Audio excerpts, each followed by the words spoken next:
Hi, I'm Leonie West from Westerly Design, and this video we will show you how to use our rope templates. Regardless of what size of rope you are using, they are all worked in the same manner. On the template we have lines marked across here. These lines are a reference line so that we can line up with the edge of a border or a line marked on a quilt and use that as a point to sew it to. My border is 2.5 inches. My template is 1.5 inches, so I will have a 1/2 inch space on either edge when I've sewn this rope. On the rope we also have the pattern that we are sewing marked into the template. So once we've sewn one, we can move the template across and make sure it lines up with the stitching line from before. The template's marked with A, B, A1 and B1. These are reference points that we will use. We're going to sew from A all the way around to B. We're going to backtrack to B1, and at this point we will move the template across. When we move the template across, B goes to B1 and we'll sew it again all the way up to A. And now we're just going to be sewing to here because we've already sewn this line, moving the template across again. This time we'll sew all the way around to B, backtrack, and it's just a matter of going from one to the other. I've brought my threads up at A. My line here is in line with the reference line or the border seam line, and we're going to sew around. The first one we sew, we can actually sew the whole way around and complete the full shape of the rope, or we can come down here and stop here and move across. For this one I will show you all the way around, showing you the complete wreath being sewn. I'm going to stop here at A. Now I'm going to sew across to A1, which is over here. There is a line marked pointing with a little arrow. That line is where we want our needle to stop in line with. So we sew until the needle is in line with that arrow on A1. We will now move the template across, making sure that the bottom is lined up. We're also looking to see how our pattern lines up here. I'm just sitting a little bit high, which means if I do probably one little stitch there, now my pattern is lined up with the stitch line from before. So if I move that across, you can see that stitch line.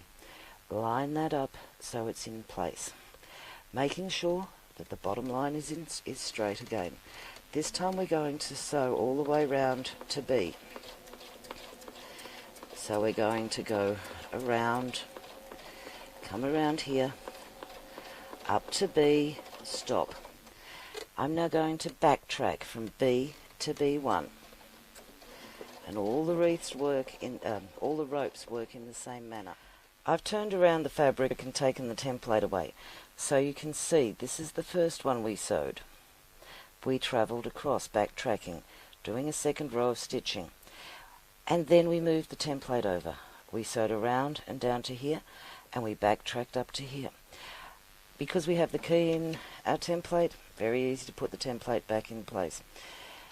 That's great when we want to change from one template to another. I'm now going to bring that back round and I'll sew some more for you. So I've got the template back in place, my line is in line down here. That's the important part, and we're just going to go around sewing from B all the way up to A. Backtrack across to A1. Stop at A1. Move the template across. Make sure it's in line. Make sure our base is in line. And just keep going. It's really easy to sew a rope. You can do borders. You can run these around blocks. It's a matter of just moving A to B, B1, keeping that base line in place, checking and make sure that the stitching line is in the correct position.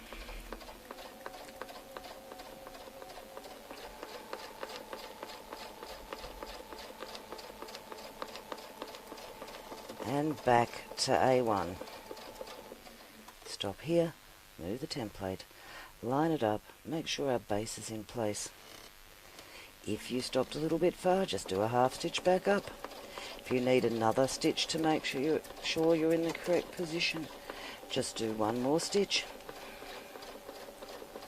and back to B1.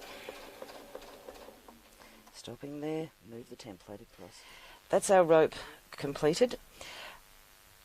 In the instructions we do show you how to get round a corner with diagrams that show you different ways to go around a corner. If you're running on a sashing, you don't have to worry about corners. If it's on a border, then you might need to get around a corner. So one of the easiest ways to do it is, instead of quilting this the whole way across the quilt, go halfway and have the rope so it runs this angle on one half of that border and then going on the other angle for the other border. Start at the corner of the border, and that way these pieces will meet quite easily going around there. Or leave a space when you come to a corner. Then that corner can be treated with a finial. Put something special, a Spinifex in there, so that the corners have their own detail. If the corner runs this way, this would be our 45-degree line. That gives us one angle that we can work on. And if it is running the other way, our 40-degree line will be going from here and across. And then we will get a space in here. So it's up to you to choose which method you like to get around the corners. The other thing these templates have is there is a border that is made to match our rope. So I'm just going to put a border across here. The template's been marked with lines. Those lines match our crossovers in our rope. So if we line the lines up along here with those crossover points, then our border matches our rope. So this is an echo. So bring our threads up, line those up, and now we can sew the echo. Because our template is lining up across the top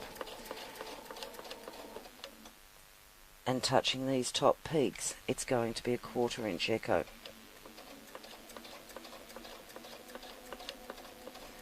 When we get to here, I usually stop before I get to the end because it's easier. Make sure that that's lining up. There's always movement in our quilts. Our quilting shrinks our quilts. So as we're doing this, we might discover there is a bit of movement from where my lines coming through here are. I may just need to move it 1 millimetre over. The best time to move it is when it's lined up, when the foot is sitting at the top of the template.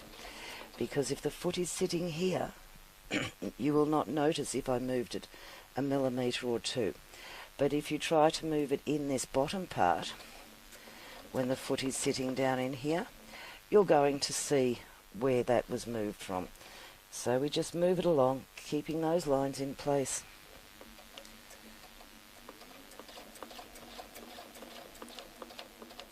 And that's our echo sewn. So I'm just going to stop here. So that's our continuous rope sewn here with our echo on it.